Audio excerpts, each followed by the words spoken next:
Perkenalkan, nama saya Dolan Douglas, NIM 2010417171, mata kuliah Manajemen Pemasaran.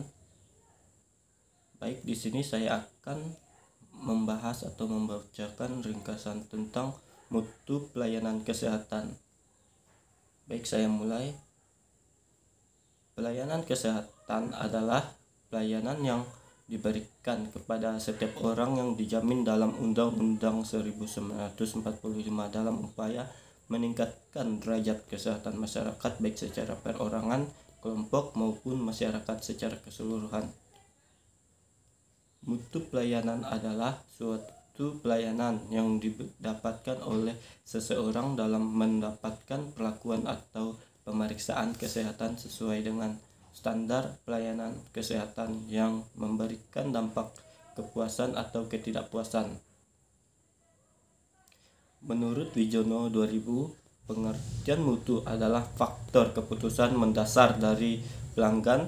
Mutu adalah penentuan pelanggan, bukan ketetapan insinyur pasar atau ketetapan manajer.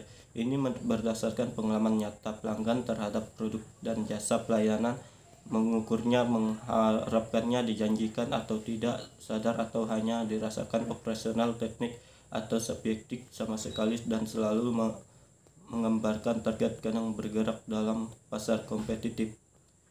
Menurut World Health Organization 2006, terdapat 6 dimensi mutu, yaitu yang pertama, efektif memberikan pelayanan kesehatan yang sesuai dan meningkatkan luaran kesehatan individual atau komunitas yang lebih baik sesuai dengan kebutuhannya. Yang kedua, efisien memberikan pelayanan kesehatan dengan memaksimalkan sumber daya yang ada dan mencegah terjadinya pemborosan. Yang ketiga, mudah diakses, memberikan pelayanan kesehatan yang tepat waktu, wajar secara geografis, dan memberikan pelayanan sesuai dengan keterampilan dan sumber daya yang sesuai dengan kebutuhan medis. Dan yang keempat, mudah diterima, memberikan pelayanan kesehatan yang mempertimbangkan pilihan dan aspirasi individu, pengguna layanan, dan budaya masyarakat. Yang kelima, adil, memberikan pelayanan kesehatan yang berkualitas dengan tidak membedakan karakteristik individual seperti gender, ras, etnis, lokasi geografis, dan sosial ekonomi.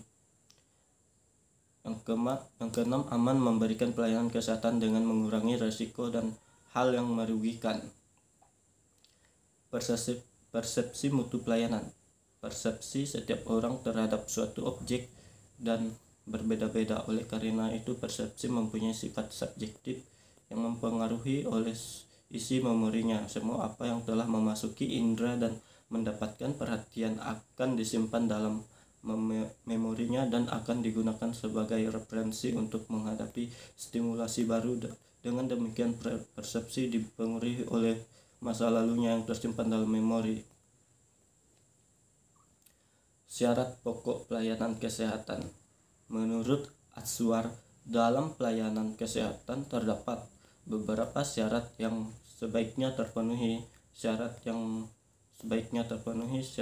dimaksud adalah: yang pertama, tersedia dan berkesinambungan. Pelayanan kesehatan harus tersedia di masyarakat dan berkesinambungan, artinya semua jenis pelayanan kesehatan yang dibutuhkan oleh masyarakat.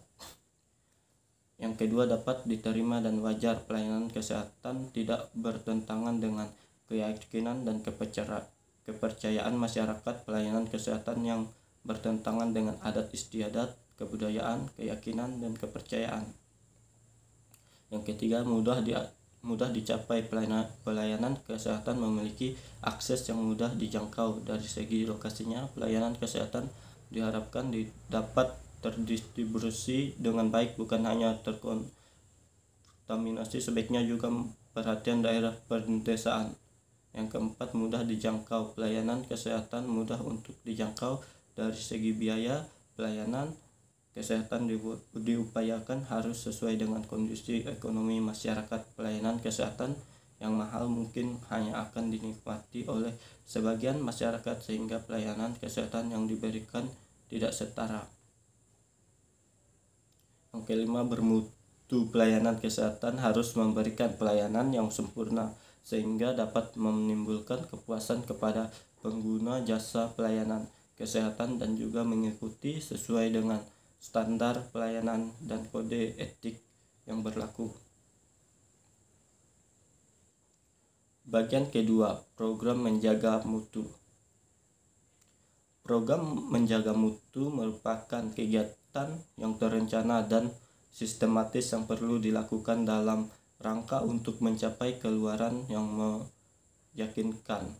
Crowd 1974. Tujuan program menjaga mutu. Ada dua tujuan dari program menjaga mutu, yakni tujuan umum. Tujuan umum program menjaga mutu adalah untuk meningkatkan mutu pelayanan yang telah dilaksanakan. B. Tujuan khusus. Tujuan khusus program menjaga mutu ialah sebagai berikut. Yang pertama, mengetahui masalah dan penyebab masalah mutu yang dilaksanakan. Yang kedua, menetapkan masalah dan penyebab masalah mutu yang ditemukan.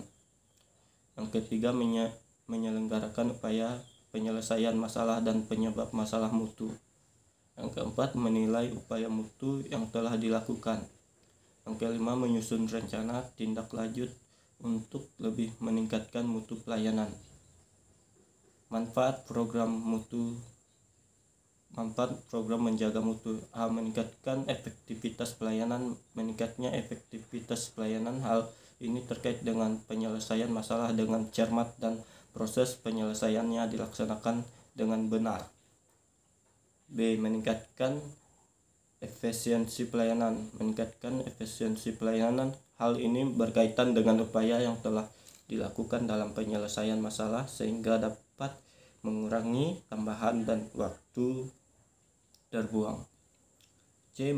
Meningkatkan penerima masyarakat terhadap pelayanan. Peningkatan penerimaan ini berkaitan dengan pelayanan yang sesuai dengan kebutuhan masyarakat sebagai pengguna jasa pelayanan. Dengan terwujudnya peningkatan penerimaan ini berdampak pada peningkatan derajat kesehatan masyarakat dengan menyeluruh. D. Melindungi pelaksana pelayanan dan kemungkinan adanya gugatan hukum. Yang E. Kegiatan program menjaga mutu. Untuk menjaga mutu pelayanan ada beberapa kegiatan yang harus dilakukan. Kegiatan tersebut antara lain: A. Kegiatan persiapan. 1. Menetapkan organisasi yang bertanggung jawab yang melaksanakan program menjaga mutu. Yang kedua, menetapkan batasan tanggung jawab pelaksanaan program menjaga mutu.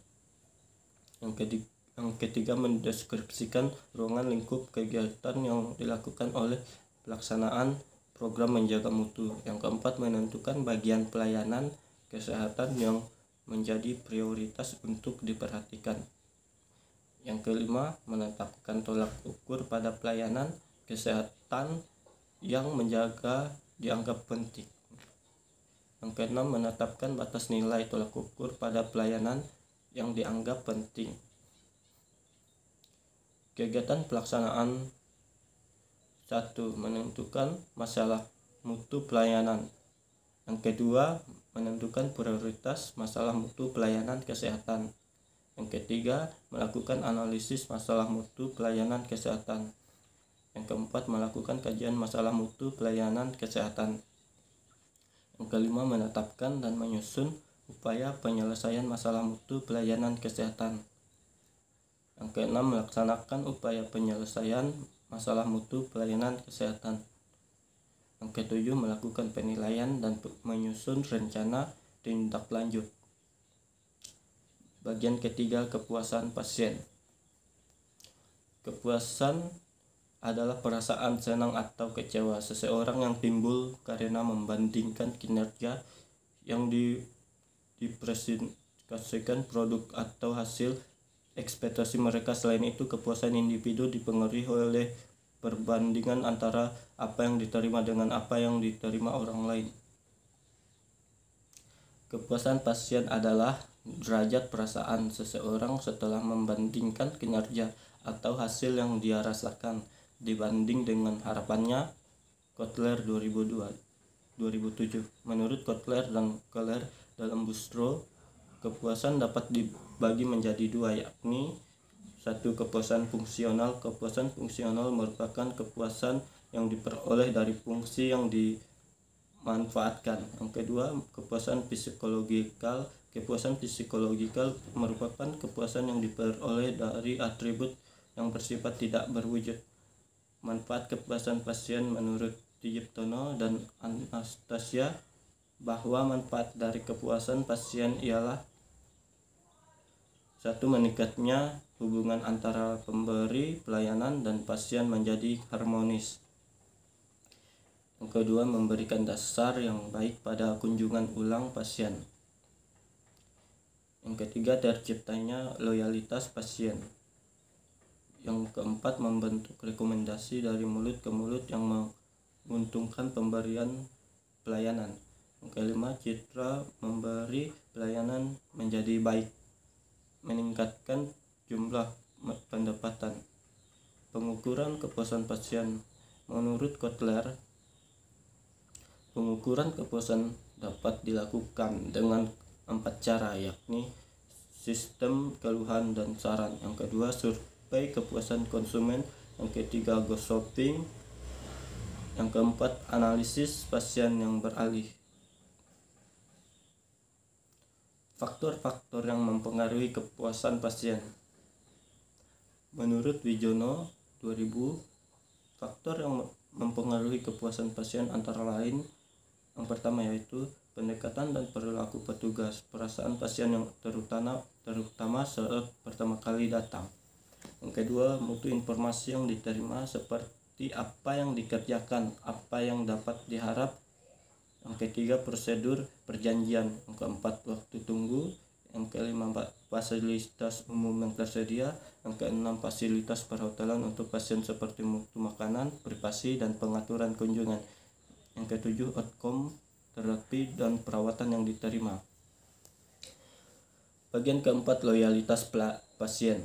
Pengertian loyalitas adalah satu faktor terpenting dalam mendorong keberhasilan organisasi pelayanan kesehatan. Namun untuk mempertahankan loyalitas pasien bukan hal yang mudah. Meningkatkan biaya perawatan, masalah asuransi kesehatan, kualitas perawatan, dan faktor lainnya mempengaruhi tingkat kesehatan pasien. Menurut Oliver menjelaskan bahwa loyalitas pasien merupakan kedalaman komitmen dan dipegang untuk melakukan pembelian kembali atau berlangganan terhadap produk jasa di masa mendatang. Manfaat loyalitas. Loyalitas pasien memberikan banyak manfaat dan menjadikan investasi yang baik pada penyedia layanan kesehatan. Beberapa manfaat tersebut antara lain, yang pertama, meningkatkan hubungan dengan pasien. Dengan adanya loyalitas dapat meningkatkan hubungan antara pasien dan penyedia layanan kesehatan, memberikan kenyamanan pada pasien sehingga merasa lebih terlibat dan memiliki hubungan yang tinggi serta memberikan pengalaman dengan baik. Yang kedua, pembelian secara berulang. Dengan adanya hubungan dan keterikatan yang baik antara pasien dan penyedia layanan kesehatan, pasien akan kembali ketika mereka membutuhkan layanan tambahan. Yang ketiga, memberikan rekomendasi. Apabila pasien mendapatkan manfaat dalam pelayanan kesehatan, pasien akan merekomendasikan penyediaan layanan tersebut kepada teman ataupun keluarga mereka. Yang keempat, meningkatkan investasi. Jika loyalitas dapat diterapkan dengan baik, akan meningkatkan kinerja dan menguntungkan bagi penyedia layanan kesehatan. Dimensi loyalitas. Dengan adanya loyalitas sangat berperan pada kemajuan sebuah organisasi. Pasien yang loyal memberikan pengaruh baik pada meningkatnya kinerja sebuah penyedia jasa pelayanan kesehatan. Menurut Muah dan Masram, ada 8 dimensi loyalitas sebagai berikut. 1. Performa, memiliki hubungan dengan aspek fungsional suatu barang dan merupakan karakteristik utama yang menjadi pertimbangan pelayanan dalam membeli suatu barang. Fitur merupakan aspek performance yang berfungsi untuk menambahkan fungsi dasar dan berhubungan dengan produk dan pengembangannya. Yang ketiga, reliability. Hal ini berhubungan dengan kemungkinan pada suatu barang dapat menjalankan fungsinya setiap kali digunakan untuk jangka waktu tertentu dan pada kondisi tertentu pula. Yang keempat, conformance. Conformance memberikan pada kesesuaian spesifikasi yang telah ditetapkan sebelumnya berdasarkan keinginan pelanggan. Tipe loyalitas. Menurut Kurasi dan Kennedy dalam Mu'ah dan Masram, bahwa tipe pasien diantaranya sebagai berikut: prisoner, dan yang kedua loyalitas, yang ketiga loyalitas, yang keempat sertifis loyalitas, dan kelima apotis. G. Faktor yang mempengaruhi loyalitas menurut Mu'ah dan Masram. Ada 3 faktor yang mempengaruhi layanan loyalitas pasien adalah sebagai berikut. 1. Kualitas adalah keandalan, kecepatan, dan daya tahan, kemudahan operasi, dan perbaikan secara atribut nilai lainnya. Yang kedua, harga adalah sejumlah uang dikeluarkan untuk mendapatkan kualitas yang baik. Yang ketiga, kenyamanan adalah keadaan di mana seseorang merasakan adanya kenyamanan. Baik, di sini hasil ringkasan saya. Sekian dari saya ucapkan terima kasih.